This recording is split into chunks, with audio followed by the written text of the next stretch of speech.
Hello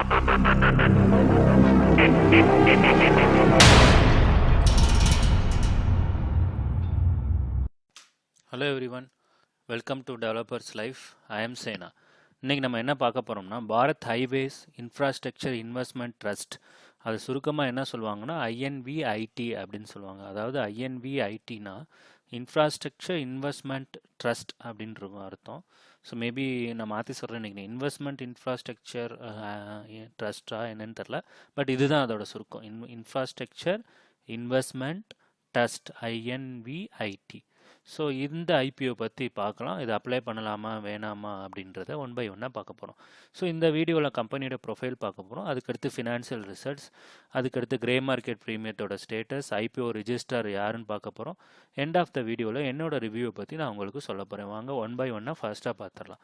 so இந்த IPO என்னைக்கு open ஆகுதுன்னா February 28 ஓப்பன் ஆகுது.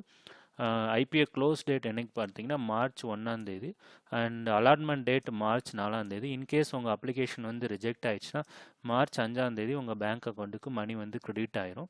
அண்ட் லிஸ்டிங் டேட் என்னைக்குன்னு கேட்டிங்கன்னா March 6 லிஸ்ட் ஆகுது. ஸோ 28 ஓப்பன் ஆகி 1 தான் க்ளோஸ் ஆகுது.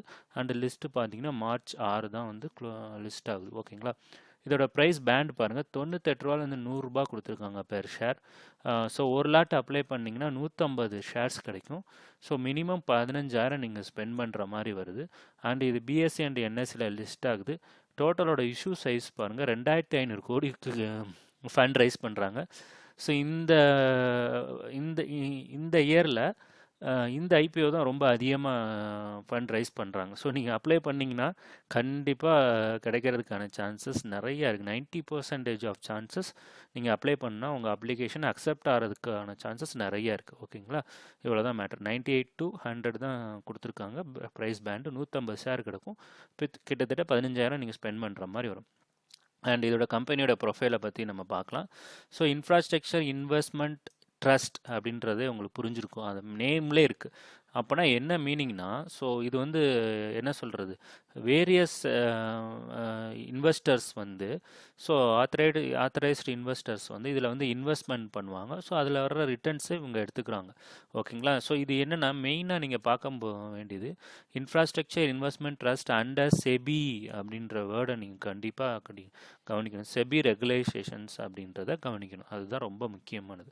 ஸோ இது ஒரு சேஃபான இன்வெஸ்ட்மெண்ட் தான். இந்த கம்பெனியில் போய் நீங்கள் இன்வெஸ்ட்மெண்ட் பண்ணிங்கன்னா இது எங்கெங்கெல்லாம் இருக்குது, Punjab, Gujarat, Andhra Pradesh, Maharashtra, Uttar Pradesh, maximum north side வந்து அவங்க கவர் பண்ணியிருக்காங்க. ஓகேங்களா. ஸோ இது இன்ஃப்ராஸ்ட்ரக்சர்ன்றதே உங்களுக்கு புரிஞ்சிருச்சு. பாரத் ஹைவேஸ் இன்ஃப்ராஸ்ட்ரக்சர்ன்றதே உங்களுக்கு புரிஞ்சிருச்சு. என்னது அந்த ரோடு, இந்த மாதிரி இன்ஃப்ராஸ்ட்ரக்சர் டெவலப்மெண்ட்டுக்கு இவங்க வந்து ரொம்ப இன்வால்மெண்ட்டில் இருப்பாங்க. ஸோ ஓகேங்களா. அண்ட் இதோட ஃபினான்ஷியல் ரிசல்ட்டை பார்த்துடலாம். 31 March 2021 பார்த்தீங்கன்னா 2170 crore இருந்தது. 31 March 2022 பார்த்தீங்கன்னா 1600 crores வந்து டவுன் ஆயிடுச்சு. 31 March 2023 பார்த்தீங்கன்னா ரெவென்யூ வந்து பார்த்தீங்கன்னா 1537.47 crores வந்து டவுன் ஆயிருக்கு. 30 September 2023 பார்த்தீங்கன்னா 388.54 crores வந்து காமிச்சிருக்கு. ஸோ இந்த வருஷத்தில் நம்ம பார்த்த ஐபிஓவில் இது ஒன்று தான் ரெவென்யூ வந்து உல்ட்டாவாக போயிட்டுருக்கு. மற்ற ஐபிஓலாம் பார்த்தீங்கன்னா ஸ்டெப் பை ஸ்டெப்பாக ஏறிக்கிட்டு இருக்கும். இது பாருங்கள், கிட்டத்தட்ட 2170 கோடியில் இருந்தது 1500 கோடிக்கு வந்துருச்சு. ஸோ எப்படி கிராஜுவலாக வந்து டிக்ரீஸ் ஆகிட்டு இருக்குன்னு பாருங்கள். இதிலே உங்களுக்கு புரிஞ்சிருக்கும் இந்த இதை அப்ளை பண்ணலாமா வேணாமா அப்படின்ற ஒரு டிசிஷன் நீங்கள் ஈஸியாக எடுத்துடலாம். ஓகேங்களா. இதோட ஐபிஓ ரிஜிஸ்டர் யாருன்னு பார்த்தீங்கன்னா கேஃபின் டெக்னாலஜி லிமிடெட்.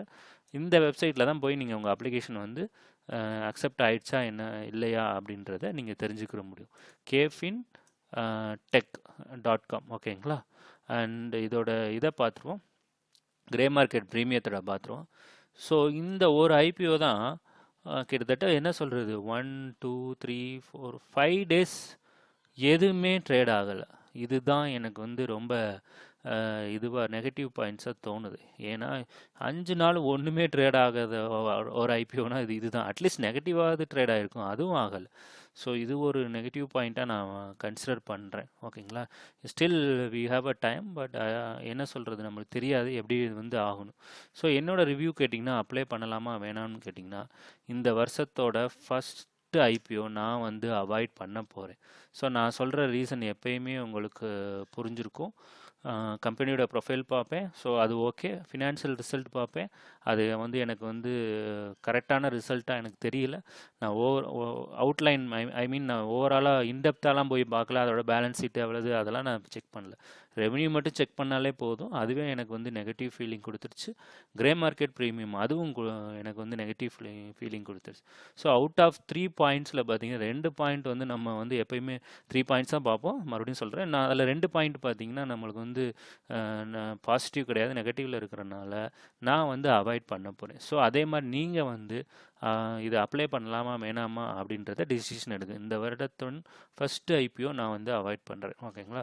ஸோ இதே மாதிரி நீங்கள் அனலைஸ் பண்ணுங்கள். அனலைஸ் பண்ணிட்டு ஒரு நல்ல டிசிஷன் எடுங்க. இதே மாதிரி உங்களை இன்னொரு வீடியோவில் சந்திக்கிறேன். Until then thank you, bye by.